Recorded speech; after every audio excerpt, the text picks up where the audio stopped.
Good morning, Vande Mataram सभी को। मैं मनीष सर आपका हार्दिक स्वागत करता हूं मेरे यूट्यूब चैनल पर। ऑनलाइन क्लास में हम लोगों ने बच्चों बहुत सारे टॉपिक को क्लियर कर लिया था और आज का जो हमारा टॉपिक है वो आप स्क्रीन पे देख पा रहे हो। अनियमित अंश आवंटन और अवैधानिक अंश आवंटन means irregular allotment and illegal allotment. कुछ चीज़ें ऐसी होती हैं बच्चों जो हिंदी में सुनने थोड़ा अजीब लगता है, लेकिन इंग्लिश में सुनने में हमें जल्दी समझ में आता है। जैसे अवैधानिक, इलीगल, आपने कई बार सुना होगा ये काम इलीगल है। तो अनियमित अंश आवंटन और अवैधानिक अंश आवंटन के बारे में हम कंप्लीट डिस्कशंस आज इस वीडियो में करने वाले हैं, तो बने रहिए मेरे साथ लास्ट तक। अनियमित, सबसे पहले हम अनियमित अंश आवंटन का अर्थ पढ़ लेते हैं। अनियमित अंश आवंटन का अर्थ एवं संयोग यानी परिस्थितियाँ, मीन्स कौन कौन सी ऐसी परिस्थिति हैं कि जिसमें हमारे अंश क्या माने जाएंगे, अनियमित माने जाएंगे। तो सबसे पहले हमें ये पता होना जरूरी है कि अनियमित अंश किसे कहते हैं। अंश आवंटन संबंधी कानूनी नियंत्रणों या प्रावधानों का अमल किए बिना, अर्थात कि उनका उल्लंघन करके, यानी जब हम अंश आवंटन का मतलब होता है दोस्तों अंश देना, यानी जब कंपनियां अंश आवंटन करती हैं, यानी जब कंपनियां अंश देती हैं, तो उस संबंध में कानूनी नियंत्रण यानी जो कानूनी नियम है उन नियमों का उल्लंघन करके, यानी उनका पालन किए बिना ही जब अंश आवंटित किए गए हों तो उसे अनियमित अंश आवंटन कहा जाता है। बहुत इजी परिभाषा है दोस्तों।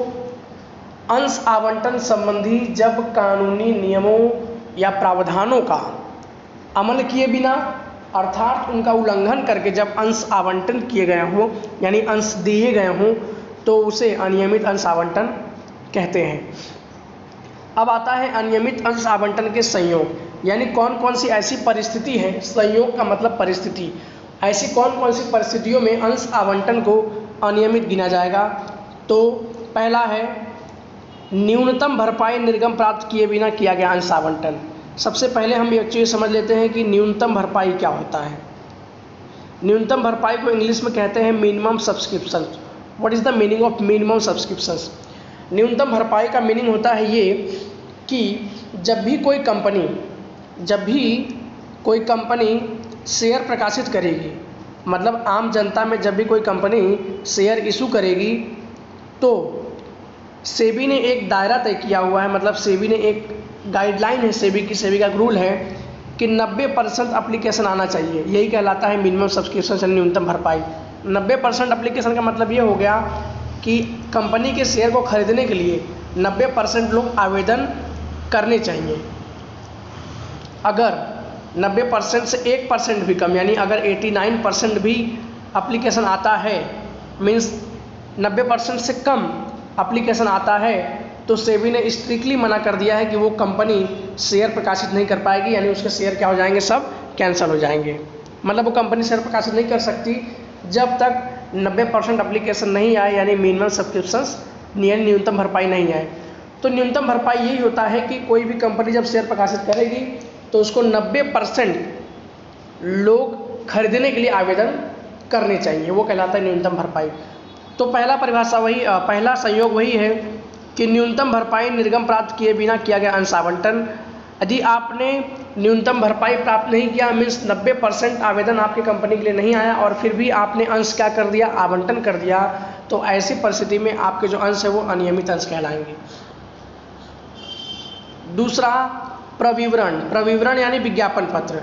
तो विज्ञापन पत्र की नकल यानी xerox registrars of company means ROC, registrars of company के समक्ष पंजीकृत न कराई हो, तो अगर आपने विज्ञापन पत्र की नकल रजिस्ट्रार्स ऑफ कंपनी के समक्ष यानी उनके पास पंजीकृत यानी रजिस्टर्ड, यदि आपने रजिस्टर्ड नहीं कराया है, तो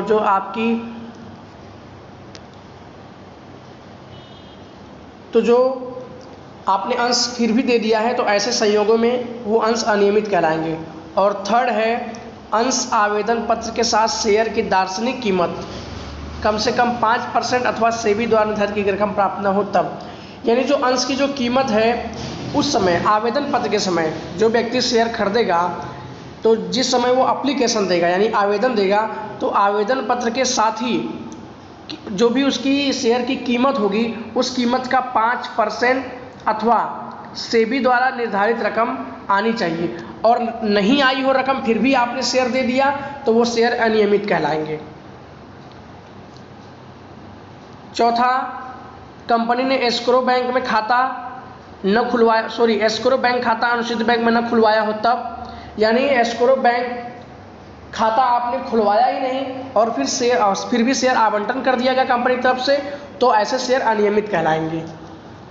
लिस्टिंग के लिए, लिस्टिंग मीन्स पंजीकरण के लिए, पंजीकरण के लिए मान्य शेयर बाजार के साथ समझौता न किया हो, मीन्स आपको समझौता करना जरूरी है।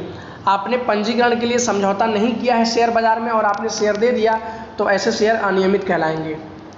डिपॉजिटी के साथ समझौता न किया हो, मीन्स जो डिपॉजिटी पार्टिसिपेंट है, भारत की जो 2 संस्थाएं हैं डिपॉजिटी पार्टिसिपेंट, NSDL और CDSL, इन दोनों के पास यदि एग्रीमेंट, समझौता मीन्स एग्रीमेंट न कराया हो फिर भी शेयर दे दिया हो, तो ऐसे शेयर क्या होंगे, अनियमित होंगे। 7वां, सेबी की मार्गदर्शिकाओं मतलब सेबी की गाइडलाइंस और कंपनी अधिनियम के प्रावधानों का पालन किए बिना ही अंश आवंटन किया हो, तो ऐसे अंश अनियमित कहलाएंगे। इसका मतलब ये हुआ कि सेबी की मार्गदर्शिका और कंपनी अधिनियम के प्रावधानों का पालन करना ही है, फिर भी यदि किसी ने पालन किए बिना ही अंश दे दिया तो ऐसे अंश अनियमित कहलाएंगे।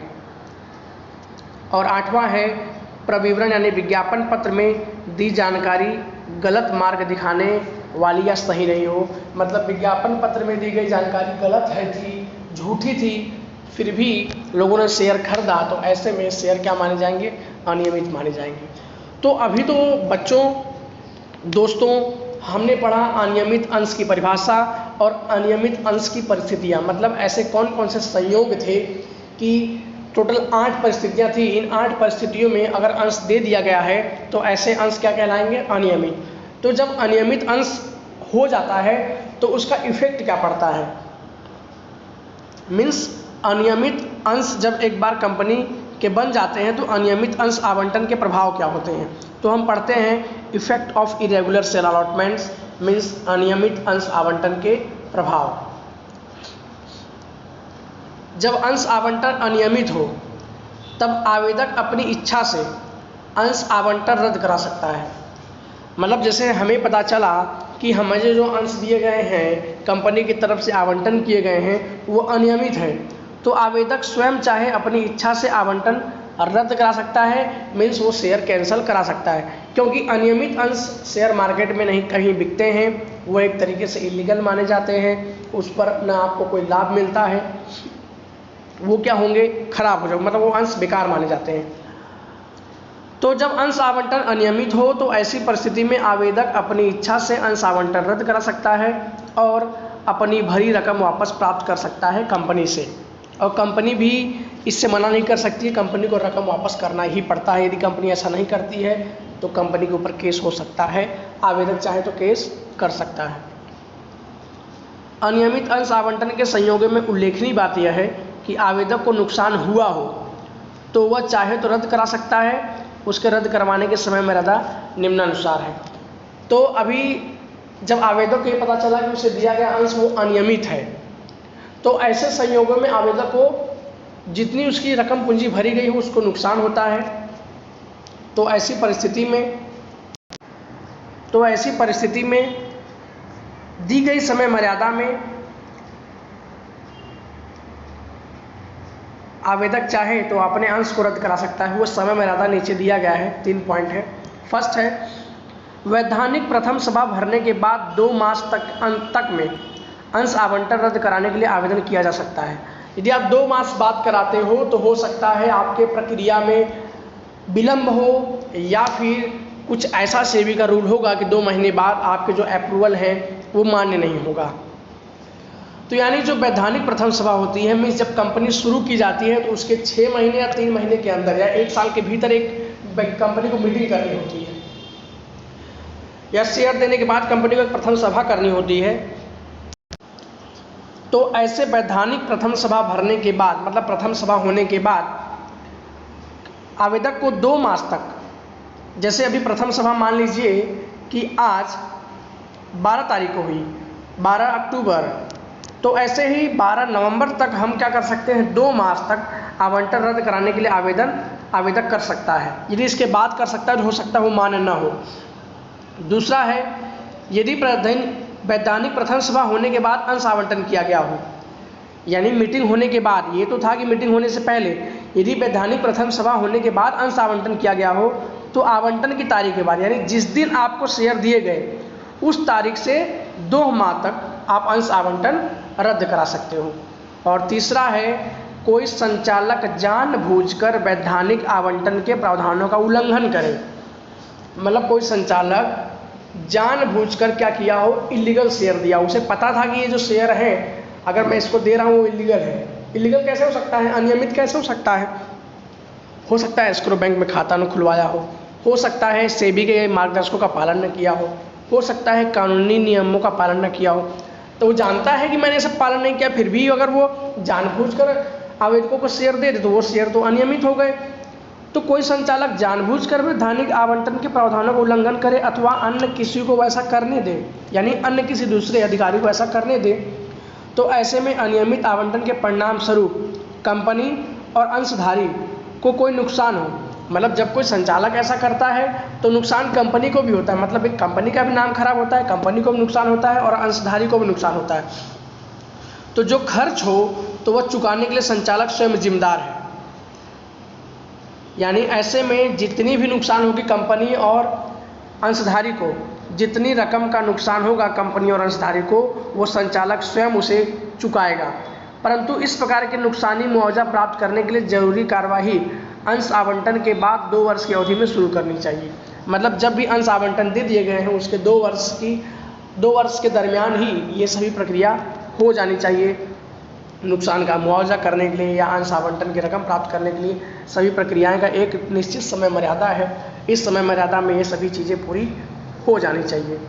उम्मीद है बच्चों की आपको ज़रूर अनियमित अंश आवंटन के बारे में समझ में आया होगा। अब मैं आपको नेक्स्ट वीडियो में इलीगल शेयर अलॉटमेंट यानी अवैधानिक अंश आवंटन के बारे में समझाऊंगा। वंदे मातरम। धन्यवाद।